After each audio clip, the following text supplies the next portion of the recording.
Thank you. Thank you for that. Okay, I'm recording now. Alrighty, let's keep going.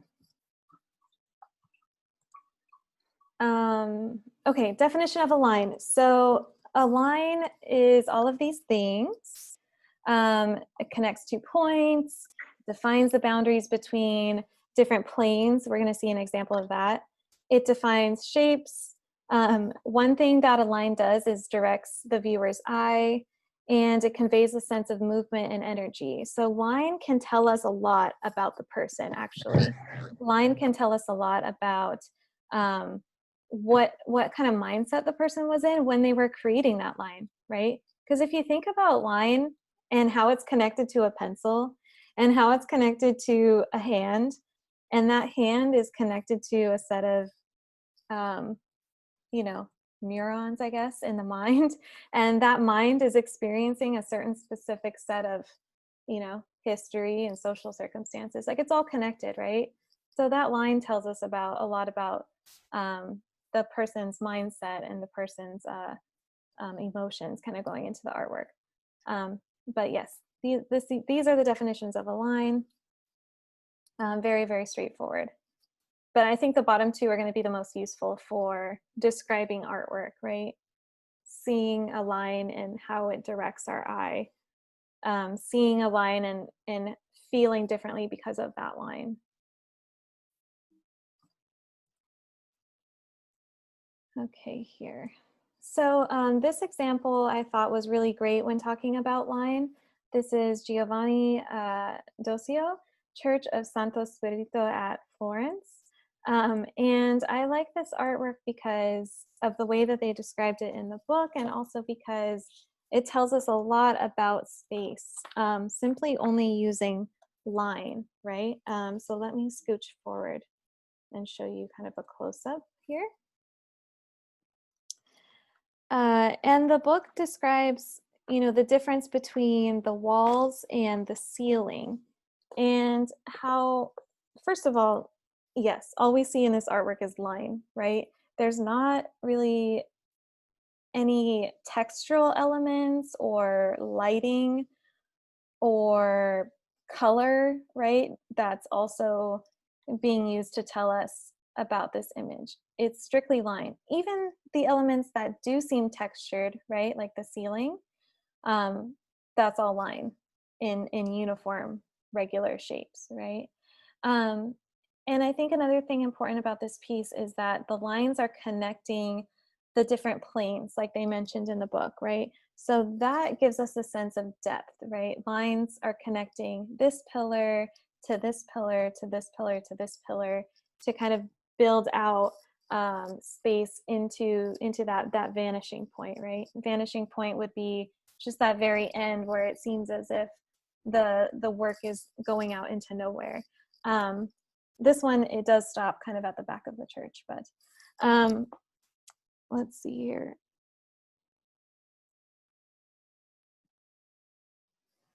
I like the book and how they describe this artwork, and I was going to read some of it, but I'm going to move forward actually. And if you revisit this artwork in the book, I think it does a really good job at describing the impact of line and how it's describing this room in a way that color, texture, all of these other things could not do. And so this is simply a blueprint, right? So blueprints are used to create the building itself. And so here is a photo of the actual building, right? And in this image, it's using light, it's using color. You have all these other elements to kind of describe what's happening in the room. Okay, here. So we have, I want to go into talking about contour lines and continuous lines. So these are the things that, again, I've kind of highlighted in the quiz. So not everything is going to be in the quiz, but there are a few things that I think are important. So contour lines are the type of line that's being used in this artwork by Henry Matisse, Woman Seated in an Armchair. Contour lines are meant to kind of give us the sense of the shape of the object. They're giving us kind of like the definition of the object. And contour lines are great because they yeah, they give us shape and they give us also meaning in the type of line, right? So the contour lines here are pretty curved, not only to give us the shape of this woman, but to kind of give a more relaxed feeling as well. So the lines here are not like perfect, right? This is not, you know, perhaps the most representational of what she looked like, but it's a sense of relaxation, a sense of perhaps even uneasiness. Um, and in our next class next week, I want to get more of your opinions on what you see in the artworks. But for this first week, we have limited time, so we're kind of just um, breezing by. Um, but yes, the official definition for contour line is in the book for you to look at. But one important thing about contour lines, as I mentioned, is they demarcate volume. And then a continuous line. I love continuous lines. This is Pablo Picasso, Blonde Woman in Profile.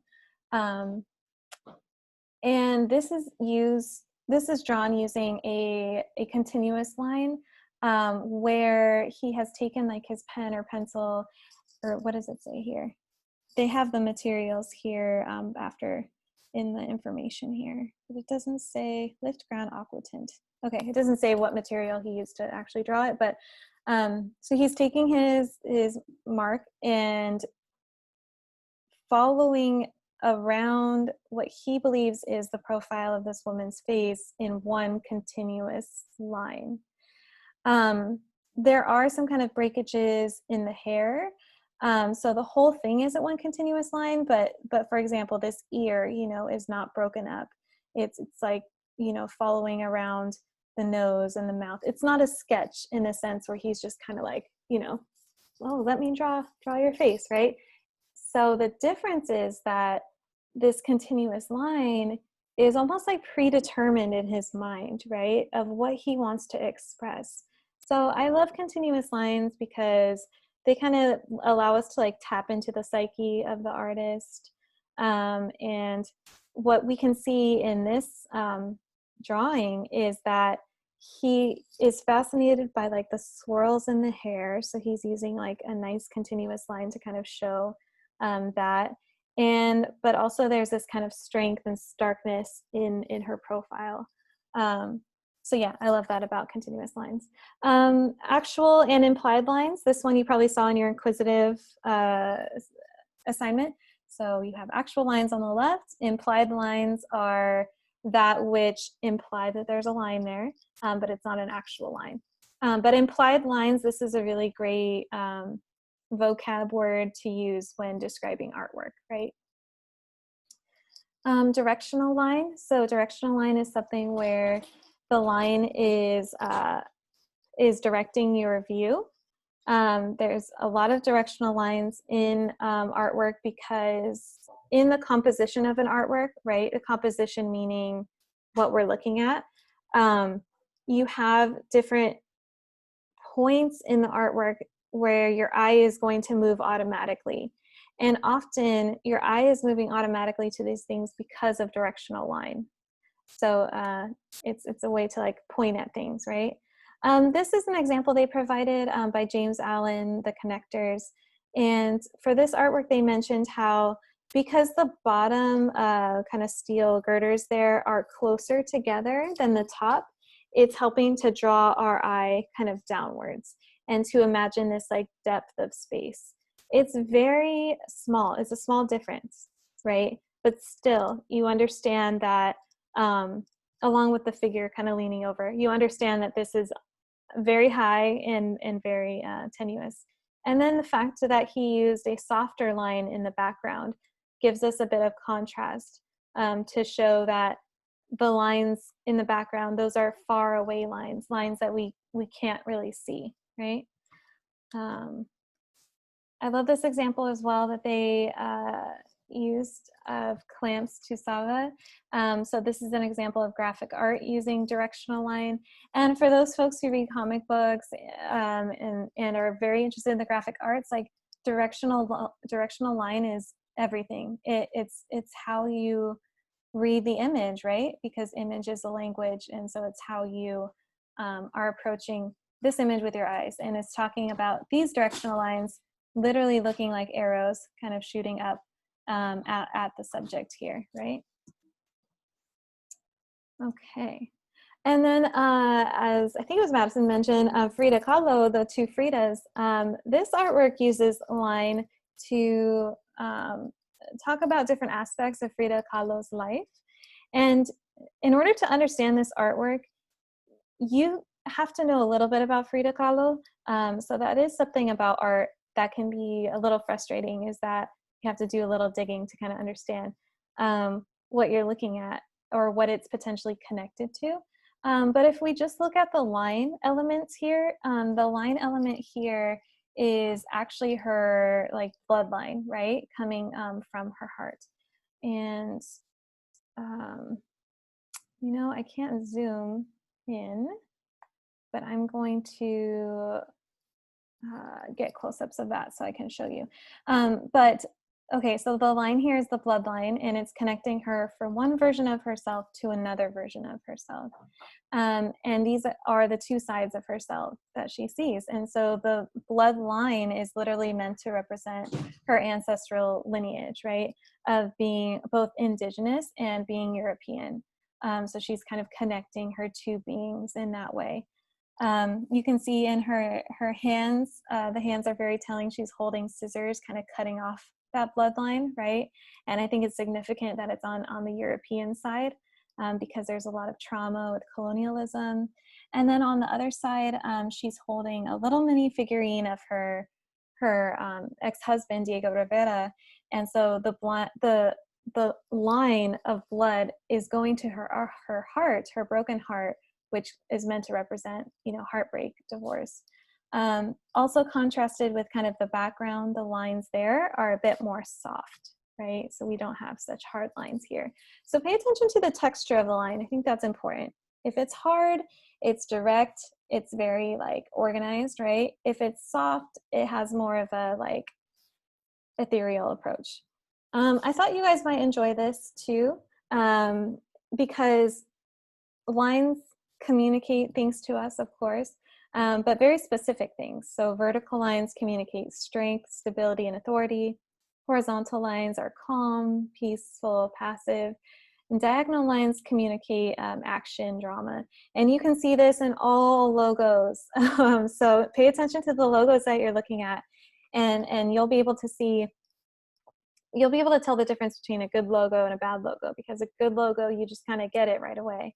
Obviously there's good like brand development, but it's the fact that they're using this like language to communicate these feelings within your own self. I thought it was cool that they brought up this example of the Nike logo, because it is a very successful logo in the sense that it has this directional line, this kind of diagonal line that emulates motion, right? You see this and you just can't help but think like go, right? It's going somewhere. And then of course with their branding, you know, just do it. And of course all of the athletes that are sponsored by them, that starts to kind of work into this image of like almost like unparalleled like human strength, you know, like the line starts to kind of represent human advancement in movement. And by the way, you can disagree with anything I'm saying too. That's the beautiful thing about art, is someone can say one thing and you're just like, no, I don't think that's what it's saying. So that's one great thing about describing artwork and learning how we feel about it. This is another one I thought from the chapter, Vincent van Gogh, The Bedroom. So in this artwork, you might not think of the lines right away. But the lines are telling in terms of like how they're organized. You have the floor, which is a little chaotic in the sense that there's some heavier lines, then there's some lines that you don't necessarily see. That paired with the shift of color is just like, I don't know, it's hard for us to really picture this as his floor. And it also seems, because there's not very many heavy lines, that if you stepped onto it, you could like sink potentially. So it has this kind of like uneasy feeling.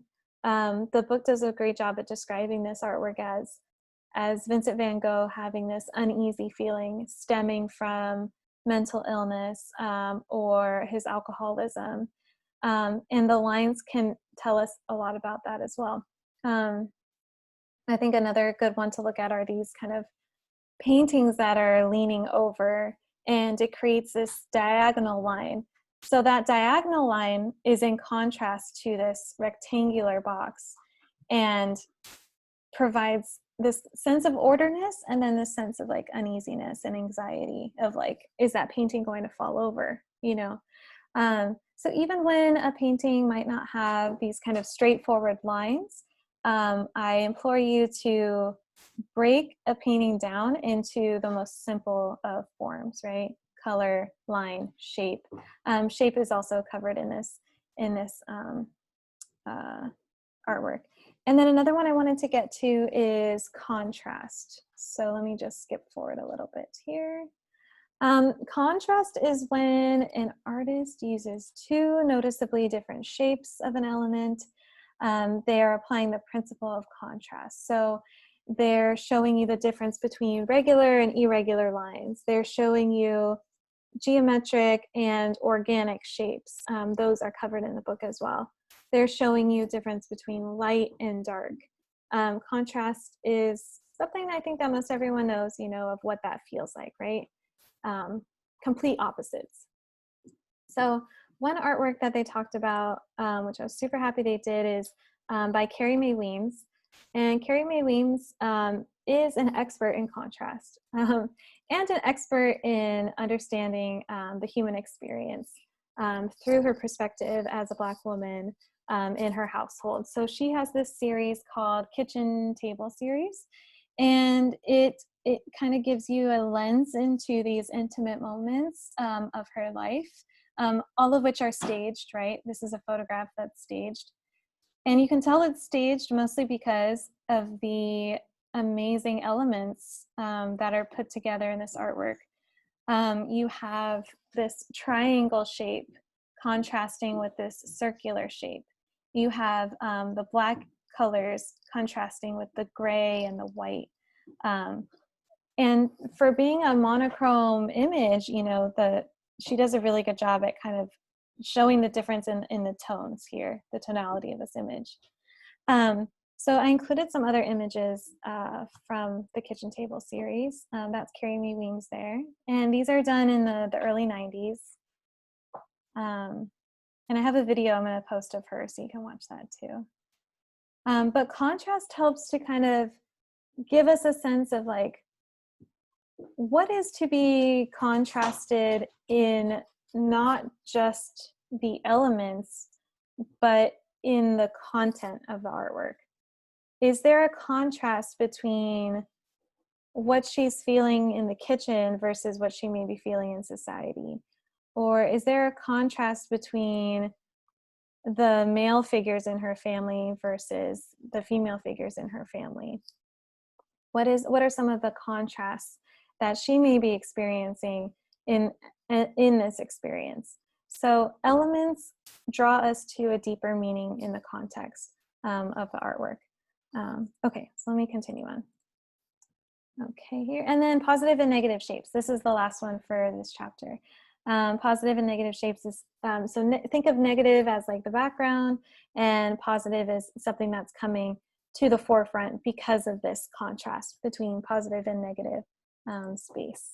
You have an example of Shepard Fairey's Obey piece, which shows the white being the negative space, and then the black coming towards the front as a positive. You have Georgia O'Keeffe, Music Pink and Blue. This blue is showing a lot of depth, and it's also, this piece is doing a lot. This piece is using directional line by that blue portion, kind of guiding our eyes upward. It's using a line to show us a sense of depth between the blue and then these different folds of like the pink and the red. And because of the soft kind of curvature, the organic shape of this artwork, it's giving us a sense of like calm and like Yeah, a sense of calm, as opposed to the uneasiness of the bedroom. And Georgia O'Keeffe is inspired by, she's inspired by landscape, flowers, bodies, all kinds of things. Okay, and then we have, oh yeah, I think this is the last one, M.C. Escher, Sky and Water. So here, this is a very obvious example of contrast. You have the white background going into the white fishes at the bottom, and then the black background on the bottom, moving forward and kind of abstracting these animals until you get the most realistic image of the animals at the top. And so this is showing not only positive and negative, but it's also showing contrast. Okay, so that's what I have for chapter 1.1. So seeing as it's already 10 o'clock, I haven't gotten to chapter 4.8. So what I'm going to do is make a separate video really quick to for you guys to check out. But what I'll do is I'll take out most of the 4.8 questions, so it's less likely that you're going to get a 4.8 question in the quiz.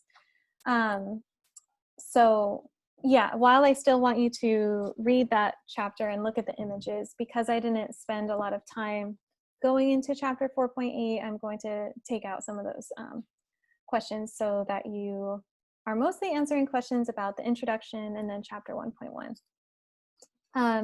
And then next week, what I want to do is focus a little bit more on just like 2 or 3 artworks, so I can get your opinion on what you see and what you feel, because the book is telling you how to feel about an artwork. It's telling you what to see, and then I'm telling you what I see, and then the next step of that is for me to know, what you're seeing and what you're feeling. So I'll go ahead and make that little video and post it, and I'll open the quiz up too right after this. So I want to end there for those folks who need to go, and then I can stay around and answer some questions. Follow your reading schedule for next week's chapters.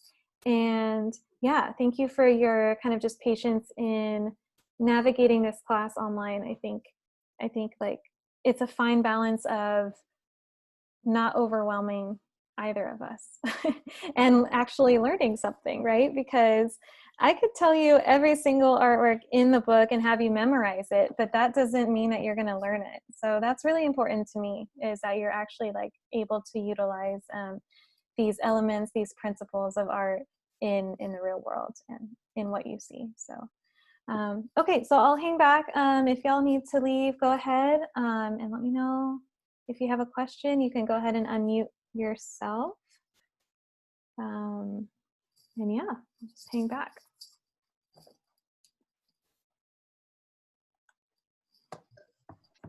Professor, I have a question. Yes. So for my in-quiz, or however you say it, it wouldn't let me go to 4.8 until I opened and closed off, like, until I got there. So I don't know if that's gonna show, like, I started it and then took it off or something. I don't know if that's gonna affect anything. Were you able to type in the student set ID? Oh no, I'm able to do the in-quiz. Mm-hmm. But I'm saying, like, once I finished 1.1 Mm-hmm. and I tried to go down to 4.8, or the one that we had to do, Mm-hmm. it wouldn't let me open it until I opened all the rest all the way down. Oh, I wonder, I mean, it's not going to affect your grade. It's not going to affect your grade, but I'm wondering if that was like a one-time thing or if that's going to happen every time. Yeah, I'm not really sure. I haven't really tried it with other ones, but I just had to, like, open it and then close it off, open and close it off, open and close it off until I got there. Oh, okay. Well, can you follow up with me and let me know if that happens to you next week? Okay, Yeah. but I know for sure 100% it won't affect your grade. Okay. So yeah, thank you for asking. Okay, Hans, you had a question? Yeah, hi. I'm curious, how representative are the inquisitives to our actual quizzes and tests that we'll be taking? Yeah, so Oh, okay, good question. So the inquisitive and the quizzes are both written by the publisher. There are Okay. some instances where I write my own questions, especially if I don't think the questions on the quizzes are very good, then I'll write my own. That's a good question. So the quizzes are much more simple questions than the actual inquisitives. The inquisitive, the purpose of those is to communicate what's in the book to you as specific as possible. And the quizzes, the questions in the quizzes are very straightforward. So for example, there's a question that's like, what is the definition of a line? And then one of the options is, a line is something that connects 2 points. So very, very simple. Whereas the inquisitive, it's kind of getting you to like be interactive and like, the inquisitive is much more like involved, I think. So yeah. Okay. Does that help? Yeah, I think so. I remember you mentioned like that if it wouldn't be helpful to like memorize all the bold stuff and write that stuff out. And that there's Yeah. like general overarching themes, but the inquisitive seem like really, really, really specific. And so those things kind of seem to like be contrasted there. So Yeah, exactly. You have, that's exactly what's happening. And then the quizzes, I get to pick the questions for the quizzes, and I'm only picking questions based off of what we mentioned in this class. So okay. yeah. Rad. Yeah, thank you. That Mhm. actually clears up a lot for me. Okay, good, no problem. All right. Because I know some folks won't read, you know? So it's fine, just, yeah. All right. Oh, I see questions in the chat box. Will we have only multiple choice on our quizzes? No, there's multiple choice, there's fill in the blank, there's true, false, and there are some short answer questions as well. Yeah.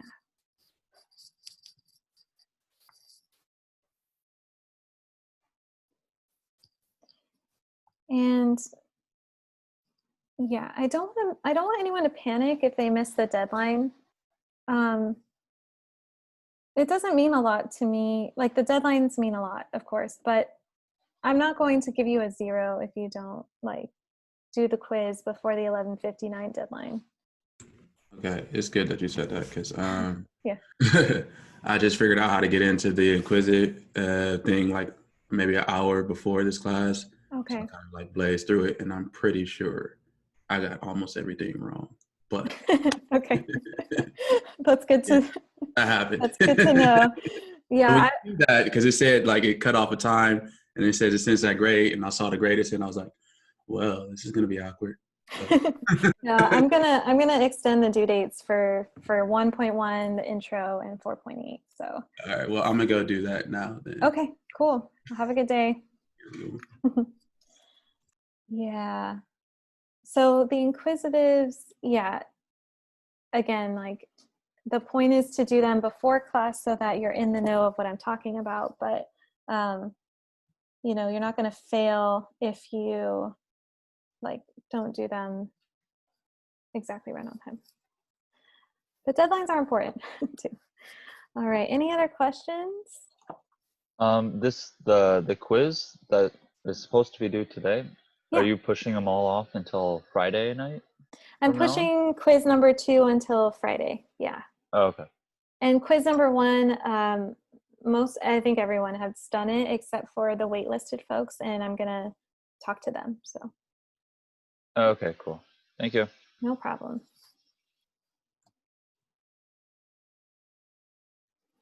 Okay, so if no one has any other questions, I'm gonna go publish that, quiz number 2, and also record the short video for chapter 4.8. And yeah, if you do have any other questions, make sure to put them in the forum first before emailing me. I don't mind emails, but I feel like a lot of people would benefit from you putting your question in the question and answer forum. So, okay, everyone, have a good day, and I'll see you next week. Okay, bye.